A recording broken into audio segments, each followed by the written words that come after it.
الحمد سے والناس تک شام رہی ہے، ہر لفظ کے دل میں دل بندی جلی ہے، کعبہ تیرے چہرے کا چمکتا ہوا چہرہ، قرآن تیری مالا رسالت کی کلی ہے، یاسین تیرے تاج سعادت کا نگینہ، فتح تیرے گھر کی قسم کھا کے پلی ہے، والنجم میری جان تیرے ماتھے کا ستارہ، واللیل تیری زلف کے کندن میں ڈھلی ہے، جس کو تیری صحبت کا شرف ہو وہ صحابی، جس کو تیرے درشن کی لگن ہو وہ ولی ہے، اس شخص کی تربت میں اندھیرا نہیں ہوتا جس شخص کے دل میں دل تندی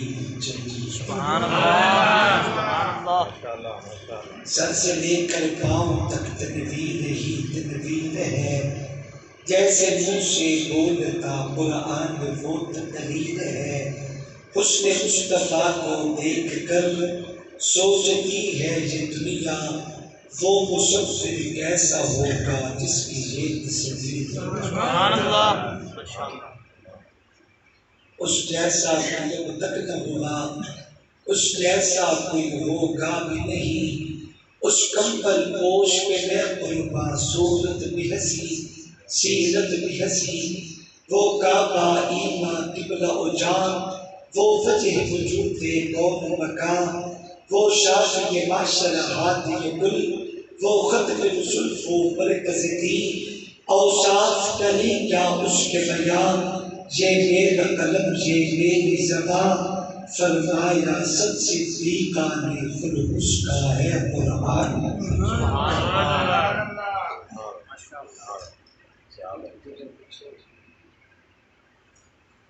قابل سب تعظیم و تقریم، واجب الاحترام، قابل قدر علماء کرام،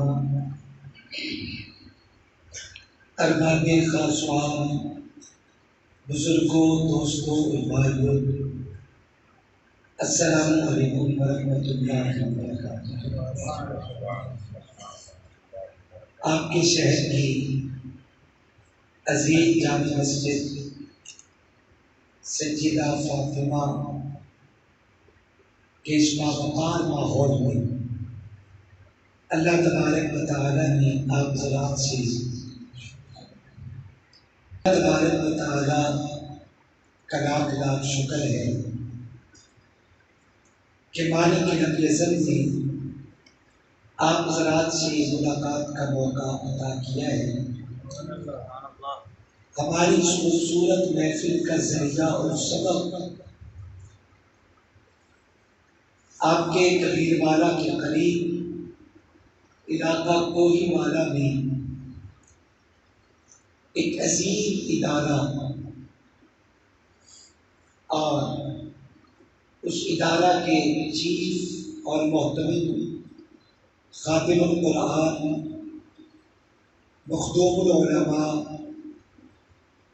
حضرت اقدس حضرت قاری محمد رمضان صاحب دامت برکاتہ العالیہ جو کہ تشریف فرما ہے، اسی طریقہ سے آپ کے کبیر والا کی عظیم معروف شخصیت خطیب اسلام حضرت مولانا قاری عبد المجید انور صاحب، ان احباب کے واسطے سے اللہ کریم نے ان حسین چہروں کی زیارت کا موقع عطا کیا ہے۔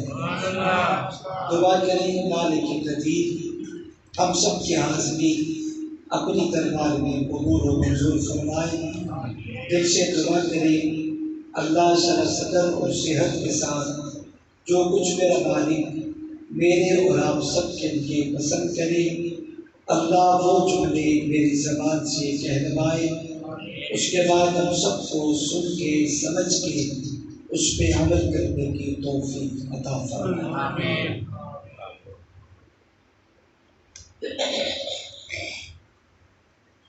میرے محترم دوستوں اور بزرگوں، قرآن مجید کی ایک آیت مبارکہ آپ حضرات کے سامنے اپنے خطبے میں تلاوت کی ہے۔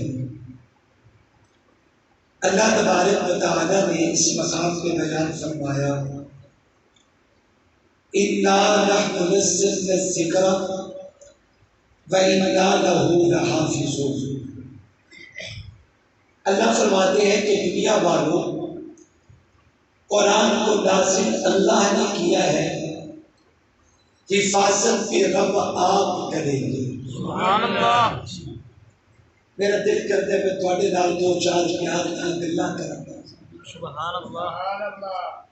امید کرتا کہ تسی میرے نال بھی گلاں کر سکو۔ سبحان اللہ۔ بڑا مزہ آئے گا، تسی میرے نال بولو تو صحیح۔ سبحان اللہ۔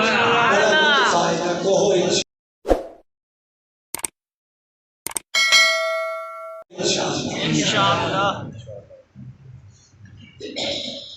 اللہ فرماتے ہیں کہ قرآن کو نازل اللہ نے کیا، حفاظت بھی کون کرے گا؟ اللہ۔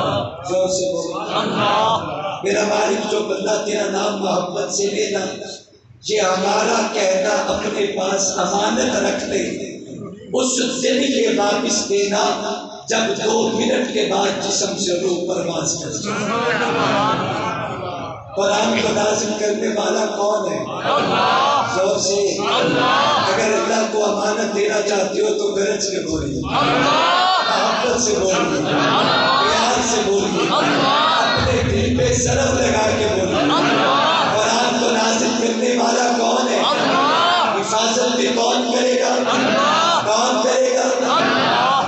رب فقیرہ دیا سن دے، بولو اللہ فقیرہ دیا سن دے۔ میں کل سال پچھلے جو علاقے میں تھا، ایک ہفتے کے وقفے سے دوبارہ بھی جانا ہوا تو میری زبان سے ایک جملہ نکلا، میں نے کہا میں دعا دیتا ہوں جو بندہ سبحان اللہ گرج کے بولے گا آج رات خواب میں مصطفیٰ کا دیدار نصیب۔ ایک نابینا بزرگ میرے پاس بیٹھے تھے کرسی پہ، انہوں نے اتنے درجدار لہجے میں سبحان اللہ کہا کہ پورے مجمع پہ سناٹا اور سکتہ طاری ہو گیا۔ میں جب ایک ہفتے کے بعد دوبارہ گیا نا تو بزرگ فرمانے لگے شاہ جی کیا بتاؤ، میں مادر ذات نابینا ہوں، آج تک میں نے اللہ کا جہان نہیں دیکھا، یہ دنیا کیسی ہے مجھے نہیں پتا، لیکن سبحان اللہ کی برکت آپ کی دعا سے اللہ نے اس رات سہارا کے بابے کا دیدار کروا دیا۔ میں تب بابا دعا دیوانہ ہاں تو انہوں دعا میں کرنا ہے سبحان اللہ کہ اے دائینا لوگوں کو اللہ جزائے خیر دے دے جڑے تھوڑی زیارت واسطے میں تو لے کے آ گیا، ورنہ تسا میں تو کتنے بلانا ہے۔ کبیر والا میں اور کئی جگہوں پہ آنا جانا رہتا ہے، بڑے اجتماعات میں بھی فاطمہ مسجد کا نام بڑا سنتے تھے، آج اللہ نے دیدار بھی کرا دیا، اللہ آپ کو سلامت رکھے آمین گرج کے لوگ۔ میں عرض سے کر رہا تھا کہ اللہ فرماتے ہیں قرآن کو نازل بھی ہم نے کیا اور حفاظت بھی ہم کریں گے، نازل کرنے والا بھی اللہ، حفاظت کرنے والا بھی اللہ۔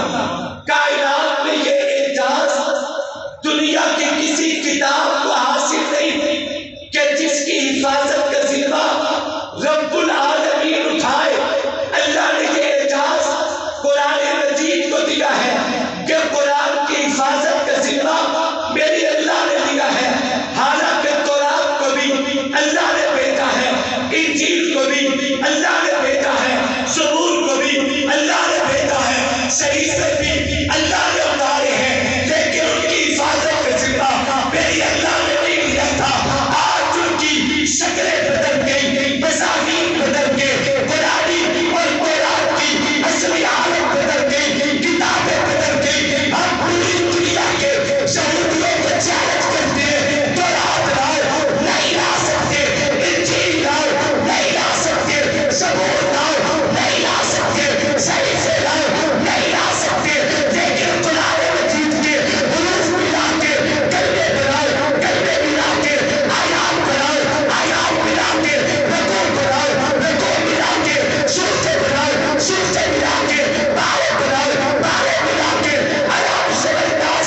7 منزلیں 14 سمتیں 30 تارے 114 سنتیں 22 دامن تو 6,666 تارکیں 17,770 منتیں 1274 سنتیں 21,250 سرور جیسے میری آقا کے سینے پہ نازل ہوئے قرآن آج بھی دنیا میں محفوظ ہے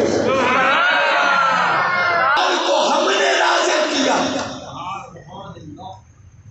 حفاظت بھی ہم کریں سبحان اللہ دنیا میں تورات کی شکل کوئی نہیں ہے انجیل کی حالت کوئی نہیں انہیں بے ایمانہ یہودیہ عیسائیت یہ سازشاں دیکھو بچہ اپنی کتاب ہی نہیں سکے تو سازشاں کرتے پوری کائنات واسطے قرآن جیسے مصطفیٰ کے سینے پہ اترا آج بھی محفوظ بابا توانو مبارک ہوئے اللہ نے یہ شانہ توانو عطا کی دیا قرآن ہمارے لیے ہے جیسے اترا آج تک محفوظ اس کا مطلب یہ نہیں ہے کہ قرآن کے خلاف تو سازش نہیں ہوئی قرآن بدلنے کی کوشش نہیں کی گئی ایسی بات بڑی کوشش کی گئی مضامین بدل جائے اعتماد اس امت سے اٹھا دیا جائے بڑی کوشش کی گئی لیکن جیسے قرآن میرے آقا کے سینے پہ اترا آج تک دنیا میں اپنی اصلی شکل میں موجود بھی ہے محفوظ بھی ہے اس کی ایک بڑی وجہ یہ ہے کہ قرآن ہمیشہ پڑھا جاتا رہا تلاوت کیا جاتا رہا اتلو ما اوحی الیک من الکتاب واقم الصلاۃ اللہ نے قرآن کی تعلیم کا حکم دیا ہے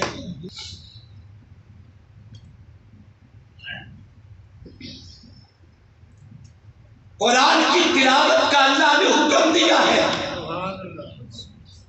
میں جملہ کہا کرتا ہوں پوری توجہ سے دل پر لکھنا کائنات میں 2 ہی تو ہیں جنہیں ہمیشہ پڑھا جاتا رہا جنہیں ہمیشہ تلاوت کیا جاتا رہا کائنات میں 2 ہی تو ہیں جنہیں ہمیشہ تلاوت کیا جاتا ہے کائنات میں 2 ہی تو ہیں جنہیں ہمیشہ قیامت تک تلاوت کیا جاتا رہے گا ایک اللہ کا قرآن ہے دوسرا محمد جوان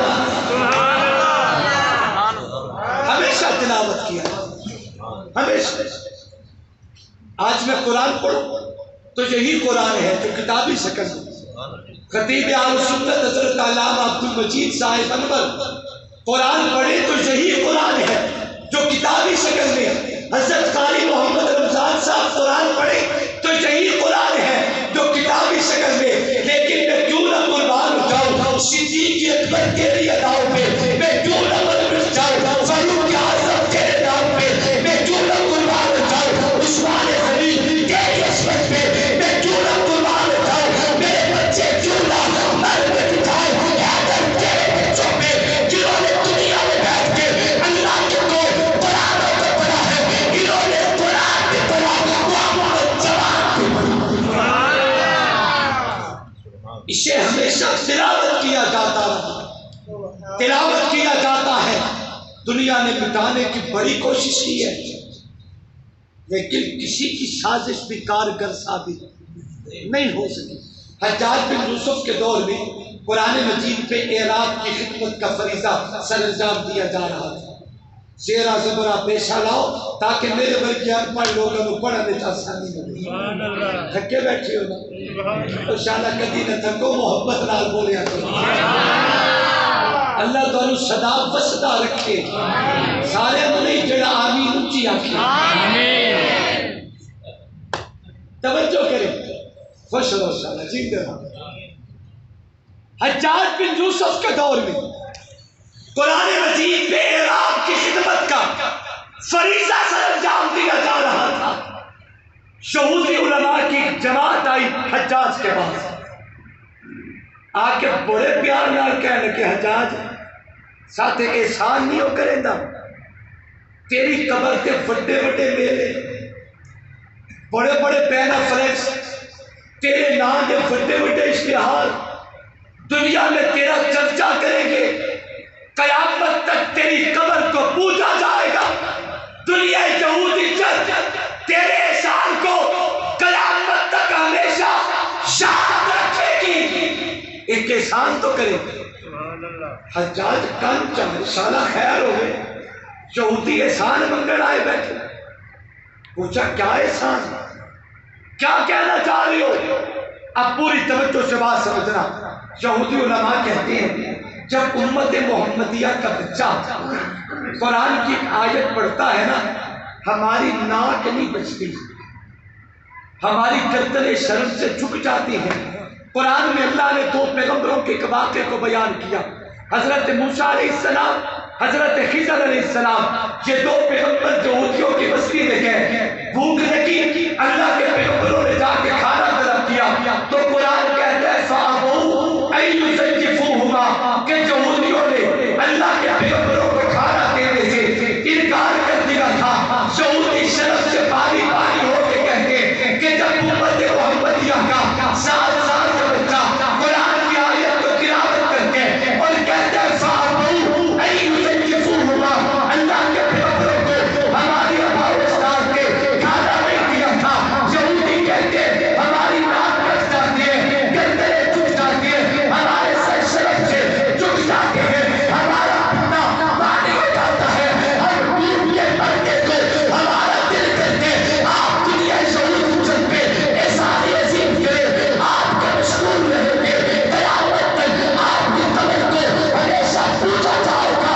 حجاج پوچھتا ہے میں کر کیا سکتا ہوں اس معاملے میں؟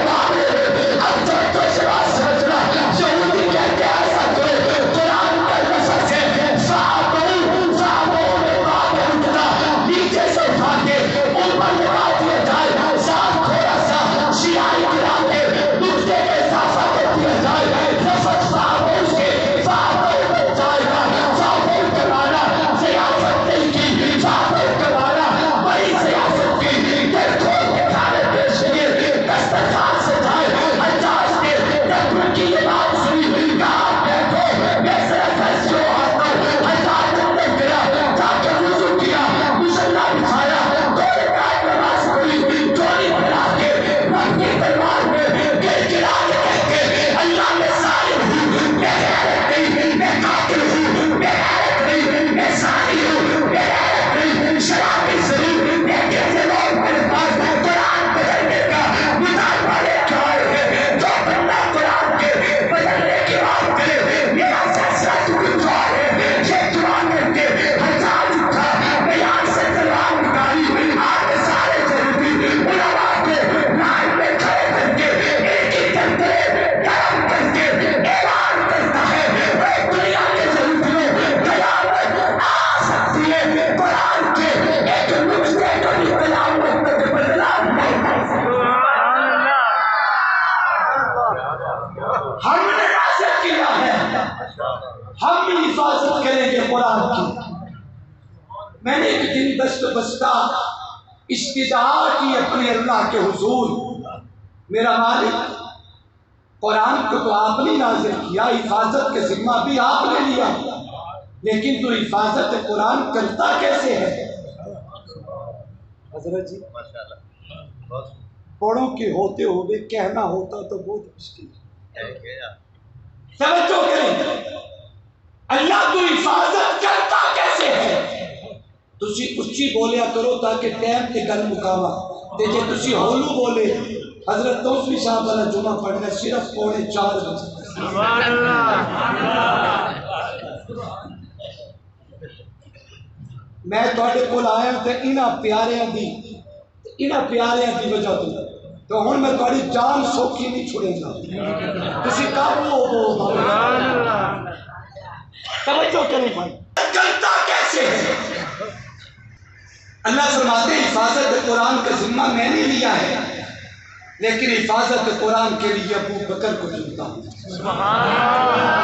ذمہ تو میں نے لی ہے، مگر حفاظت قرآن کے لیے فاروق اعظم کو چنتا ہوں۔ حفاظت کا ذمہ تو حفاظت قرآن کے لیے عثمان غنی کو چنتا ہوں، جن کی پوری زندگی قرآن کے گرد گھومتی نظر آتی ہے۔ ایمان لائے شام قرآن بن کے زندگی گزاری، قاری قرآن بن کے دور حکومت گزارا، نقشہ قرآن بن کے جب دنیا سے رخصت ہوئے تو شہید قرآن۔ حضرت عثمان غنی سے پوچھا، عثمان آپ کو کیا پسند ہے دنیا میں؟ فرمایا اشباع الجہان، کسوت العریان و تلاوت القرآن، بولتے ہیں بھوکوں کو کھانا کھلانا۔ رانا صاحب یہ بڑی مشہور ایک حدیث ہے، المنبہات ایک حدیث کی کتاب ہے، علامہ حافظ ابن حجر مکی، علامہ حافظ ابن حجر اسقلانی، یہ دونوں بزرگ یا ان میں سے کوئی ایک، دونوں کا نام اس میں موجود ہے۔ اس میں یہ بڑی عجیب حسن بھری روایت، اگر ذوق میں آئے تو تھوڑی سی وضاحت کر کے تیرے ایمان کو تازہ کر۔ ان ابن عمر رضی اللہ تعالی عنہما قال كنا جلوسا عند رسول اللہ صلی اللہ علیہ وسلم۔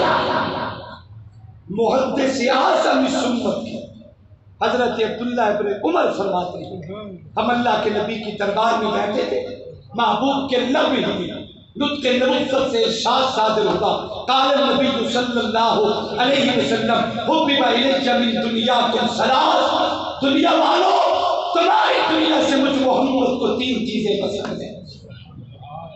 نبی کے یاد متوجہ ہو گیا، آقا وہ کون سی چیزیں؟ فرمایا الطیب، مجھے خوشبو پسند ہے، والمرأة الصالحہ، نیک عورت پسند ہے، جعلت قرۃ عینی فی الصلاۃ، نماز محمد کی آنکھوں کی ٹھنڈک۔ کام ابو بکر صدیق، جناب صدیق اکبر اٹھے، کہنے لگے صدقت یا رسول اللہ، آقا آپ نے سچ کہا، اجازت دیجیے تاکہ میں بھی اس محبت میں شامل ہو جاؤں۔ آقا نے اجازت دی ہے تو قال ابو بکر صدیق، حضرت ابو بکر فرماتے ہیں حبب الی من الدنیا ثلاث، آقا مجھے دنیا میں صرف تین چیزیں پسند ہیں، النظر الی وجہ رسول اللہ، ان یکون بنتی فی بیت رسول اللہ، ان یکون انفاق مالی علی رسول اللہ، آقا نظر میری ہو، چہرہ مصطفیٰ کا ہو، صدیق صداقت کی نگاہ سے مصطفیٰ کا دیدار کرتا رہے، آقا بیٹی میری ہو، بسم نبوت کا ہو، آشا صدیقہ نبی کی عطا میں قربان کر دو، آقا مال میرا ہو، آپ مصطفیٰ کا ہو، نبی ابو بکر کے مال کو کیسے چاہے قربان کرے، کام ہے بڑے خطاب حضرت فاروق اعظم تھے، کہتے صدقنا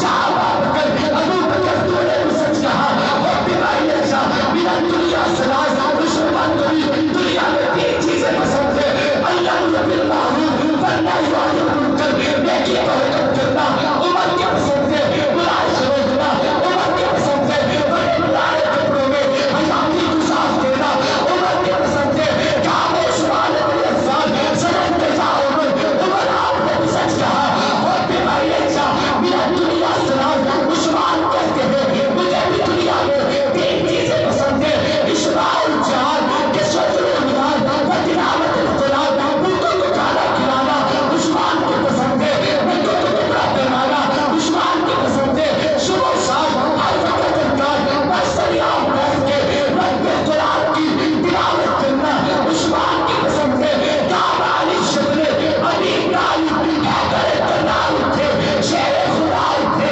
اسد اللہ غالب تھے، کہنے لگے صدقنا یا عثمان آپ نے بھی سچ کہا، اور بیماری اچھا میرا دنیا سلاز علی کو دنیا میں تین چیزیں پسند ہے، الصرف بالشہید والشعب فی الشہید والخدمت للشہید، مہمان آتا رہے علی خدمت میں لٹاتا رہے، مجھے پسند ہے گرمی کے بڑے دن علی روزے گزارے، مجھے پسند ہے آقا گردن نبی کے دشمن کی ہو تلوار علی کا تم ہو، علی اپنی تلوار سے نبی کے دشمنوں کی کھوپڑیوں کا قتل عام کرتا رہے، مولا علی کی پسند ہے۔